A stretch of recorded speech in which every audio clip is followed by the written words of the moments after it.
Section 3. You will hear two marine biology students, Emma and Daniel, discussing the report they are preparing after their recent research trip to a coastal area called Pebble Shore. First, you have some time to look at questions 21 to 26.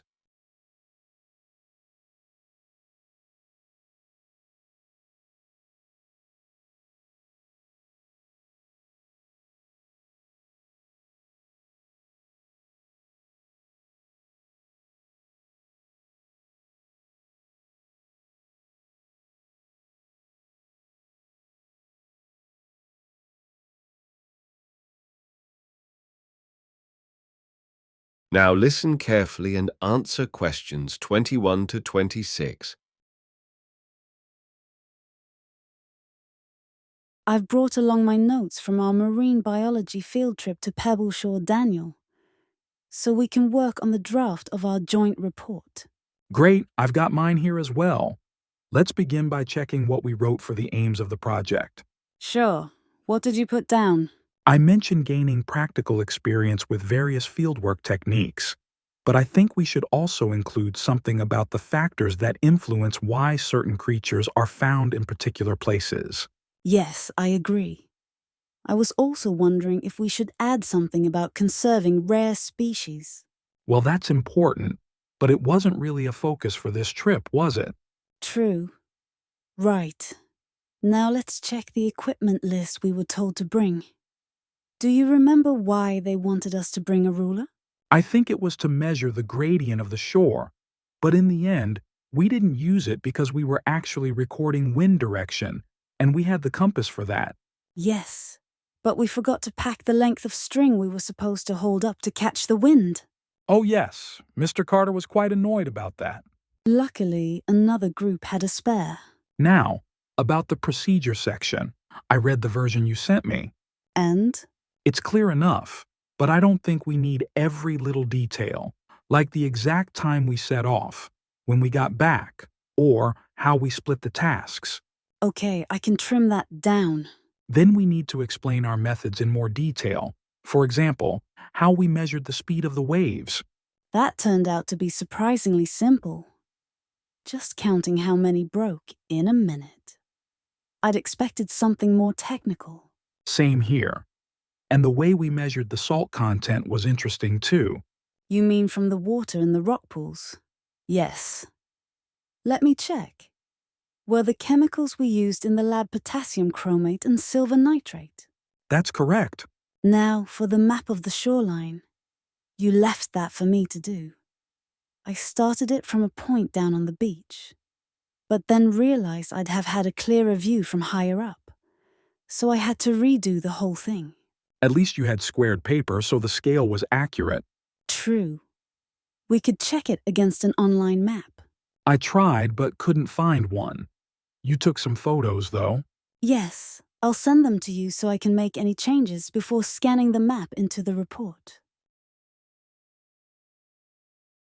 Before you hear the rest of the conversation, you have some time to look at questions 27 to 30.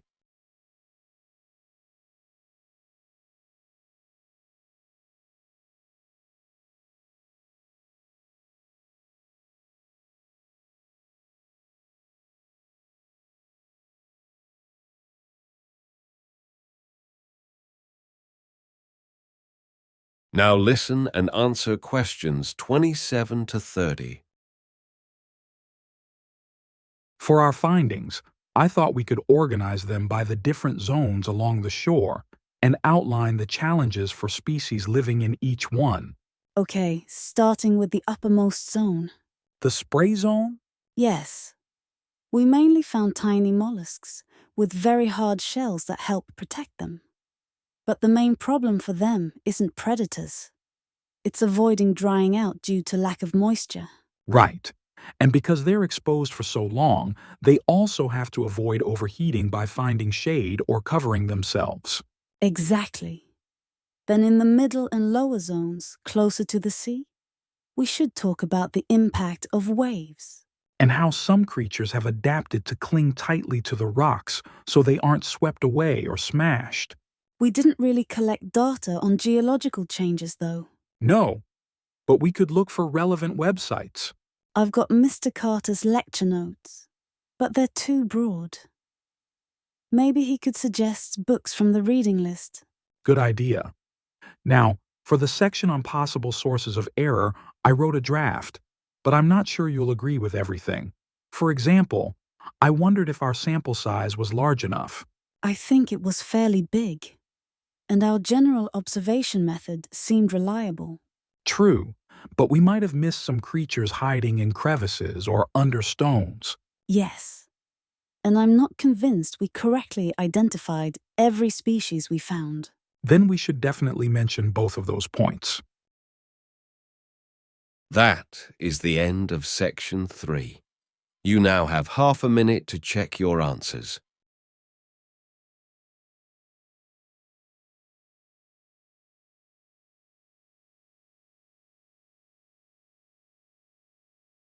I've brought along my notes from our marine biology field trip to Pebbleshore, Daniel, so we can work on the draft of our joint report.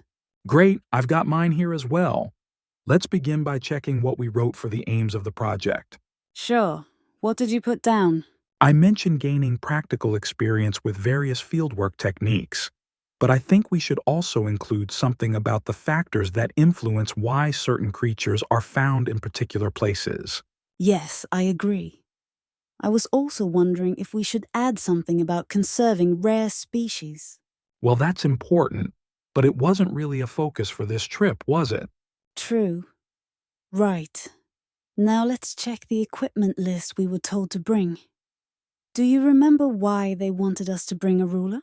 I think it was to measure the gradient of the shore, but in the end, we didn't use it because we were actually recording wind direction, and we had the compass for that.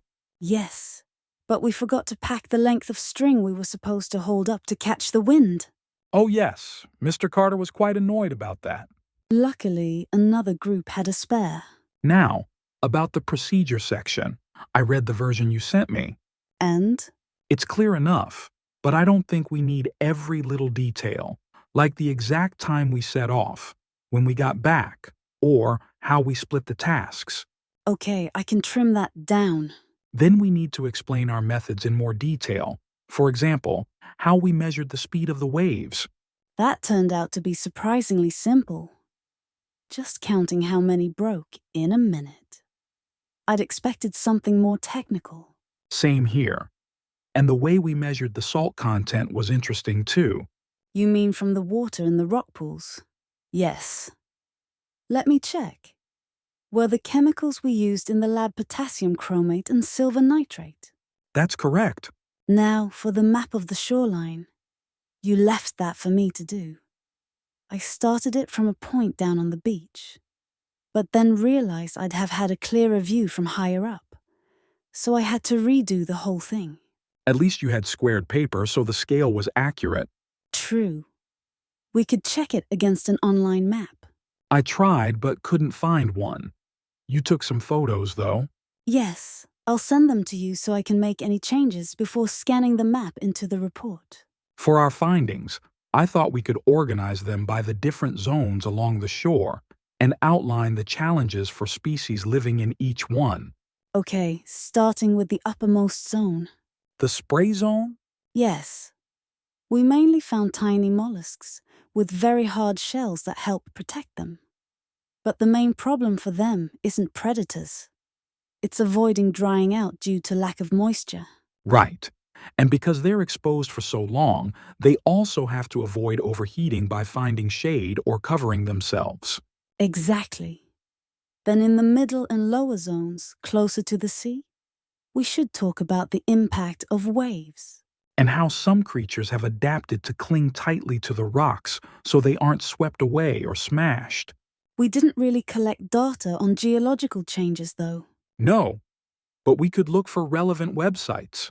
I've got Mr. Carter's lecture notes, but they're too broad. Maybe he could suggest books from the reading list. Good idea. Now, for the section on possible sources of error, I wrote a draft, but I'm not sure you'll agree with everything. For example, I wondered if our sample size was large enough.